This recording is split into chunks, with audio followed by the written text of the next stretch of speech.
Okay, picture this for a second. 4 enormous boulders, I mean truly massive, blotting out the sky. Wow. And they're hurtling towards you.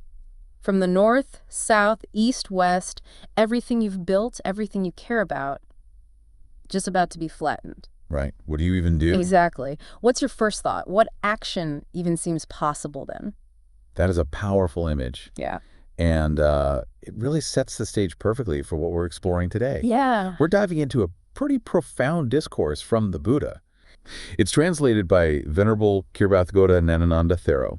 It actually came about because King Pasenadi of Kosala asked him something quite, well, human. So this isn't just some abstract philosophical thing? Not at all. It tackles something very real, something we all face, Yeah. aging and death. Okay. And where are we getting this from? What's the source? So our main source materials are excerpts from the Buddha's teachings, given at Savatthi, in Jedda's Grove, and at the Pindika's Monastery. Right. I know the place. And the context is really key, like you said. This whole conversation started because King Pasenadi popped over. He'd just come from, doing kingly stuff. Royal duties. Busy man. Very. So our goal here, for you listening, is to sort of unpack the essential wisdom from this exchange. Try and figure out how to approach these big life certainties, aging, death, without getting totally overwhelmed. Maybe find those aha moments. Exactly, those moments of clarity. So to really get the Buddha's point, you kind of have to picture King Pasenadi at that moment. Okay. He arrives straight from his duties. This is a man who wields immense power, probably, enjoying the good life, secure in his kingdom, ruling over a huge territory. So intoxicated by power, maybe? Engrossed in the day-to-day running of things? Pretty much. At the peak of his worldly influence, you could say. Right, immersed in being the king. And it's into that state of mind that the Buddha drops this boulder scenario. Yeah. He asks the king to imagine messengers arriving, one from the north, one south, east, west. Each with the same news. Each with the exact same terrifying news. A colossal, sky-high boulder is rolling in, and it's going to crush every living thing in his path. Oof. That's intense imagery. It really is stark, visceral. 4 unstoppable forces just converging. So the Buddha lays out this catastrophe. And then asks the king, okay, faced with that kind of unavoidable destruction, and knowing how rare and precious human life is, what actions actually matter? What would be truly meaningful? And what does the king say? Does he talk about armies or escape routes? No, interestingly, his response is immediate. He says, in that kind of terrifying situation, the only sensible thing to do is to practice the Dharma. Righteous conduct. Exactly. To cultivate and spread loving kindness, compassion, to do good deeds, accumulate merit. Huh. It's fascinating that his mind goes straight to inner qualities, not, earthly defenses. It really is. It shows a kind of intuitive grasp, doesn't it? That when facing total loss, our inner state, our ethics, that's what holds real weight. Yeah. So the Buddha then takes this hypothetical threat, the boulders. It makes it personal. Yeah. Real. Precisely. He pivots and asks the king directly. Okay, forget the boulders for a sec. What should be done when aging and death are bearing down on you? Bringing it home. Bringing it right home.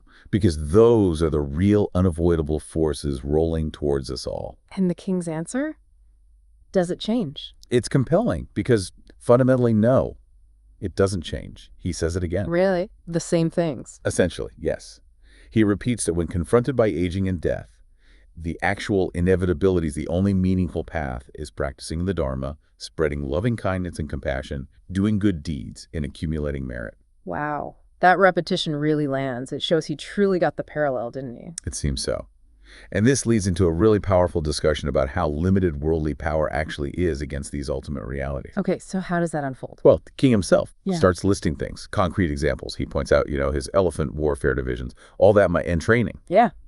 Impressive, I imagine. Utterly useless against aging and death. Same goes for his horse divisions, his chariot divisions, his infantry. Skill, bravery, none of it matters in this context. So all the tools of his power, the very symbols of his kingship and security. Irrelevant. Completely irrelevant when faced with mortality. That really makes you stop and think about what we rely on, doesn't it? What we see as security. It absolutely does. And he doesn't stop there. He says even the smartest ministers, the ones brilliant at strategy, at dismantling enemy plots with clever counsel. Even their brains can't stop aging. Nope. Their strategies are useless against aging and death. And then he mentions wealth. All the gold, silver, jewels, buried treasures, airborne riches. Can't bribe death, I guess. Exactly. The ability to bribe enemies or fund defenses offers zero refuge from this. No amount of earthly power, cleverness, or cash can conquer our mortality. Okay, so the king lays all this out, this futility. What does the Buddha say? He wholeheartedly affirms the king's understanding. He says, yes, when aging and death bear down, the only meaningful actions are rooted in the Dharma. He confirms it. Confirms it completely. And then the Buddha sums it all up in these beautiful, powerful verses, a kind of poetic summary of the whole conversation. I'd like to hear about those. They are quite striking.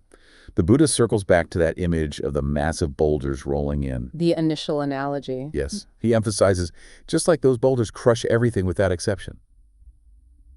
Well, aging and death do the same. They overcome all beings. Everyone. Everyone. He specifically lists them. Nobles, priests, merchants, laborers, even, the lowest castes or outcasts.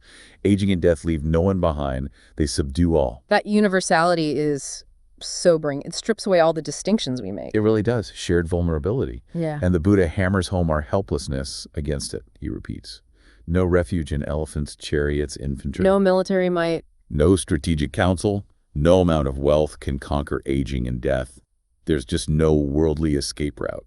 Okay, so if all that stuff is useless, what is the path? What does the Buddha recommend? Well, that's the crucial part.